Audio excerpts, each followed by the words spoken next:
Muzina la Atate ndi la Mwana ndi la Mzimu Woyera. Amen.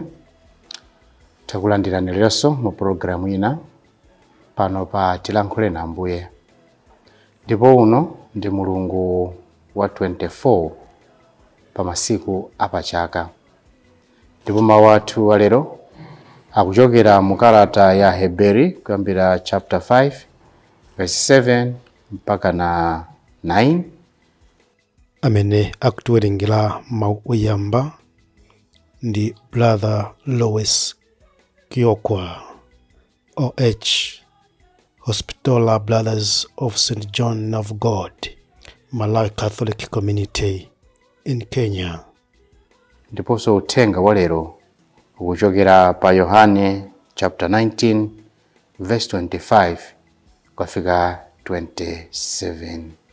Amene akutiwerengera mawu a mthenga woyera komanso kutigawira mawu ndi Reverend Father Frank Lazaro Piri kuchokera ku St. John Paul II Chitedze Parish mu Archdiocese ya Lilongwe. Mawu oyamba amkalata yolembera Aheberi. Pa nthawi imene anali munthu pansi pano, mofuwula ndi molira misonzi, adapereka mapemphero ndi madandaulo kwa Mulungu, amene anali nazo mphamvu zompulumutsa ku imfa. Ndiye popeza kuti Yesu adadzipereka modzichepetsa, Mulungu adamvera mapemphero ake. Motero Yesu, ngakhale anali mwana wa Mulungu, adaphunzira kumvera pakumva zowawa. Atasanduka wangwiro kotheratu, adakhala gwero la chipulumutso chosatha kwa onse omvera Iye. Mawu a Ambuye. Tithokoze Mulungu. Ambuye akhale nanu. Mawu mu mthenga woyera monga analembera Yohane. Ulemu kwa inu Ambuye. Pafupi ndi mtanda wa Yesu padayimirira amayi ake ndi m'bale wake wa amayi akewo, Mariya mkazi wa Kleopa ndi Mariya wa ku Magadala. Pamene Yesu adaona amayi ake ndi ophunzira uja amene ankamukonda kwambiri akuyimirira pafupi, adauza amayi ake kuti, "Mayi, nayu mwana wanu."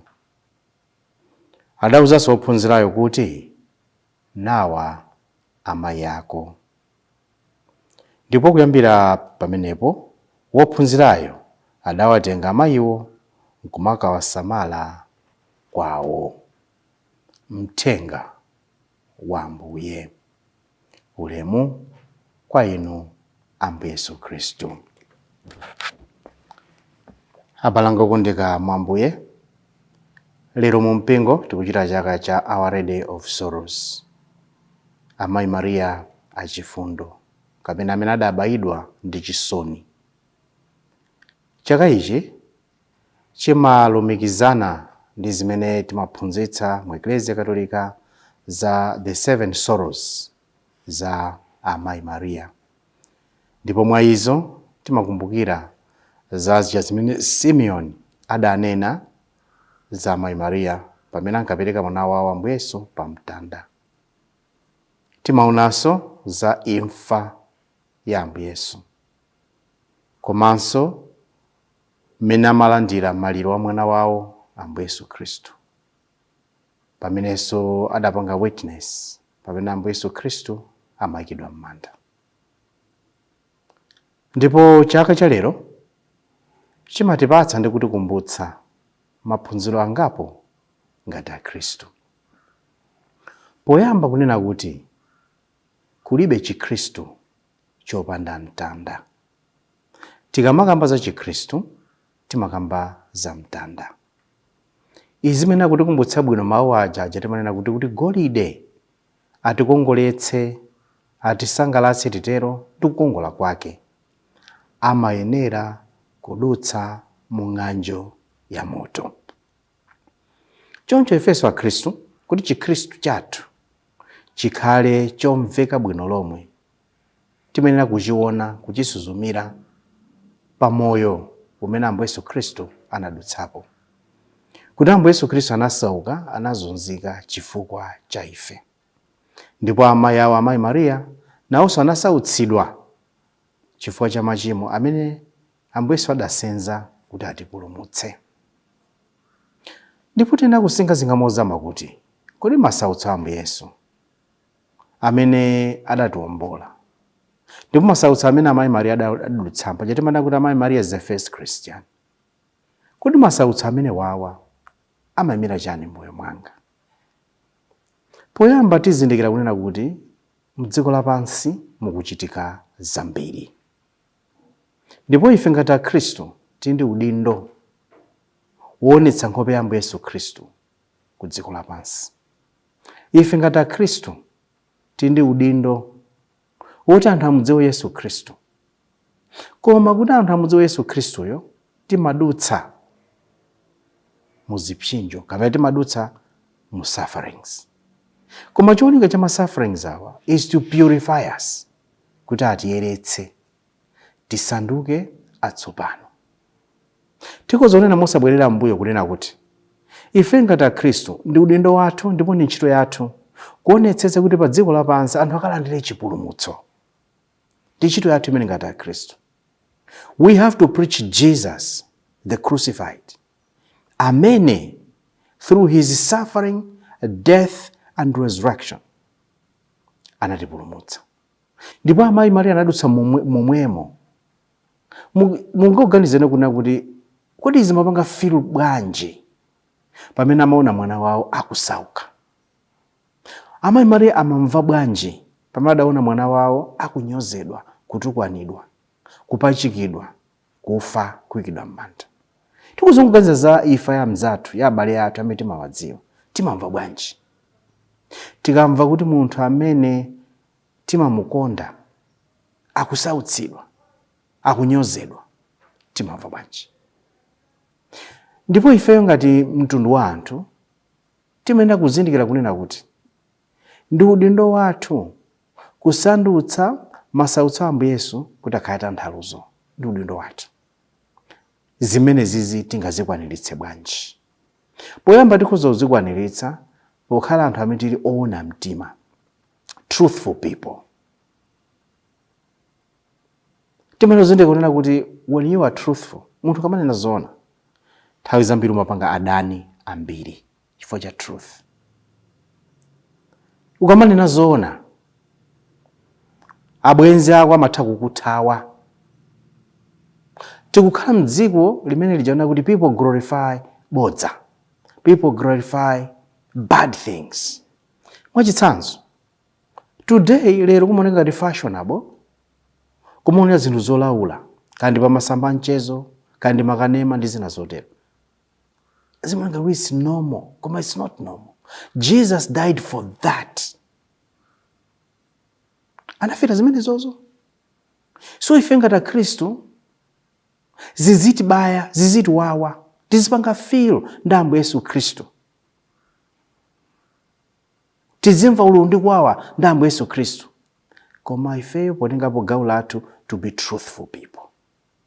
Kwaonetsa anthu nkhope ya Yesu Khristu, kwauza anthu zoona. Mukandanena lero lino sambira amafuna zoona. Tikuzotengera zitsanzo mosakhota. Take some of politicians. It's the simplest and the easiest example we give.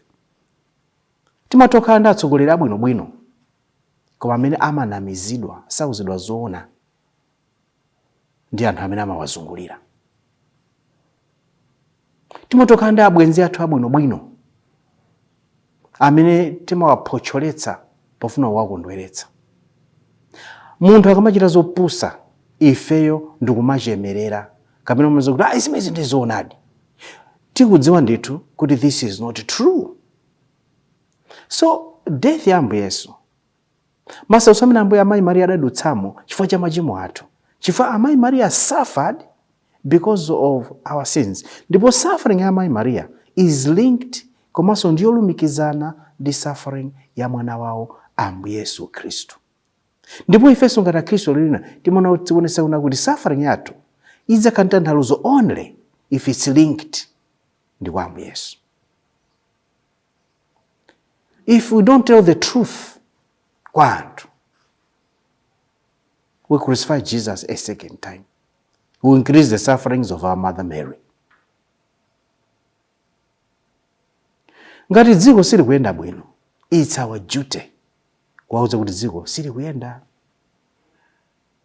Ngati mabizinesi sakuyenda, ndi udindo wathu to tell people kuti zinthu sizikuyenda. Ngati anzathu amapanga zinthu zoti ziwapatsa mavuto, ndi udindo wathu wauza kuti achimwene chemwali muchita zinthu zombwambwana, simupita nazo patali. It's our duty. Pochita zimenezi, we may experience pain of telling the truth. Chifukwa timadziwa kuti zotsatira zake zimakhala zambiri. Tikozonyozedwa, mnachitidwa chipongwe, mnachitidwa chifwamba kumene simply because tinazona. Koma monga amayi Maria adayimirira pafupi pa mtanda paja, pamene Ambuye Yesu amapanga safa, monga ophunzira uja amene adayimirira pafupi ndi mtanda Ambuye Yesu amazunzika, ifenso ngati Akhristu lero timayenera kuyimirira together with the suffering. Amene akusauka, amene akusautsidwa. Amayi Maria sanathawe. Monga ndanena, mumaganiza kuti amamva bwanji the pain of seeing the child suffer. Ifenso ngati Akhristu ndi ntchito imeneyi, to identify ourselves with the poor of the poor. Kuziphatanitsa, kuzilinganitsa ndi anthu opanda mawu, osauka mosaukitsitsa, kuti ife tisanduke mawu awo, kuti pain imene amamva izipeputsidwa kama ife Akhristu tikuwalankhulira. Choncho suffering imene amayi Maria adadutsamo ndipo sadayithawe, inokha suffering yathu ya ife lero ife Akhristu. Tipange suffer with the world pamene tikufuna kubweretsa chilungamo komanso zoona. Tipange suffer ndi anthu amene akusautsidwa pamene tifuna tiwathandizire kuti atuluke, avuke mavuto amene akumana nawo. Ndi udindo wathu ngati Akhristu, monga amayi Maria aja, to identify ourselves with Jesus through the suffering, through the needy, through the voiceless. Ndi udindo wathu. Choncho lero pamene tipanga chaka chimene chicha our Red of Sorrows, amayi Maria amene mtima udabayidwa ndi lupanga la chisoni chifukwa cha zimene mtundu wa anthu umachita, ifenso tizibayidwa ndi lupanga lomwero chifukwa cha zochitika za dziko lapansi pano. Anthu kuphana mercilessly popanda chifukwa, it's a sorrow imene tena kupanga uche inokhala nafe ife Akhristu. Anthu kuzunzana popanda chifukwa, it's a sorrow imene kutikhudza ife Akhristu. Anthu kutukwanizana popanda chifukwa, it's a sorrow imene kutikhudza ife Akhristu. Nthawi zina zimakhala zomvetsa chisoni komanso zodandaulitsa kuti ife anthu amene tikudziwa za zoona ndithu timasankha dala osavomereza za zoonazo.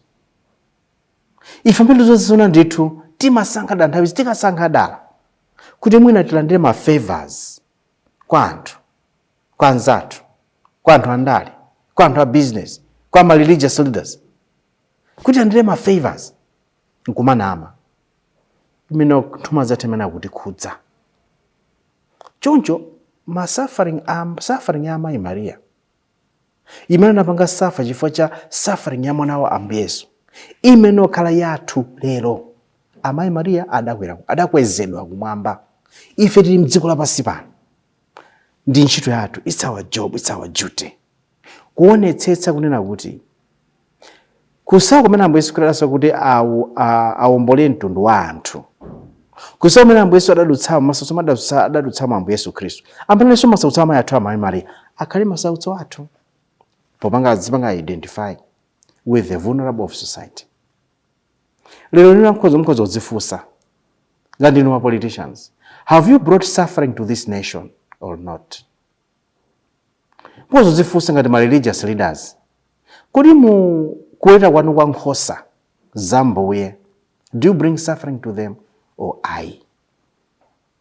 kuzokufunsani on her business amene chifukwa mwana kuti economy sizikuyenda, you take advantage of zimene sizikuyenda mu economy kumapanga ma exorbitant prices. How do you feel mukamachita zimenezo? Ife ngati Khristu ndi udindo wathu ndi ntchito yathu kuthandiza kuti through the sufferings of Christ, the same suffering that our mother Mary experienced, the same suffering that you and I had to experience, kuti anthu akhale pabwino, zikhale gawo la moyo wathu. Choncho chaka chale chitikumbutse, let's identify with the poor, number one. Kachiwiri, tizikhala truthful, tizinena zikhandoona mtima, kuti wathandiza anthu ena, kuti azipanga ma decisions okhoza. Kachitatu, zikutiphunzitse kuife kunena kuti ndi udindo wathu, kuti tikaona zina zake zimene zisakhala zabwino zolakwika, kuzinena poyera, kuzinena mopanda mantha, ncholinga chonena kuti anthu ali ndi chipulumutso chenicheni. Pachatu amanena kuti munthu amene amakukonda ndi amene amakuza zoona. Koma lero tikaonetsetsa munthu amene amatuza zoona ndi amene timadana naye, kuona kuna kuti potuza zoona afuna kuti tisinthe. Choncho ife ngati Khristu pakati pa zabwino ndi zovuta tikumbukire kuti Ambuye Yesu Khristu anasauka chifukwa cha machimo athu. Choncho ife ndi udindo tisasandutse masautso a Ambuye Yesu Khristu opanda pake, ife potenga udindo wathu monga amene amayi Mariya adachitira. Tiwapempha amayi Mariya, mfumukazi ya mtendere, mfumukazi ya apostoli, amatapatana nawo Ambuye Yesu Khristu pa ulendo wawo ku Golgota pa moyo wawo wonse, kuti amayi Mariya omwewo akhale wotinenera ifeyo. Tiyende ulendo wathu ndi mtima wachikhulupiriro, tiyende ulendo wathu ndi mtima wofunisisa kuchitapo kanthu.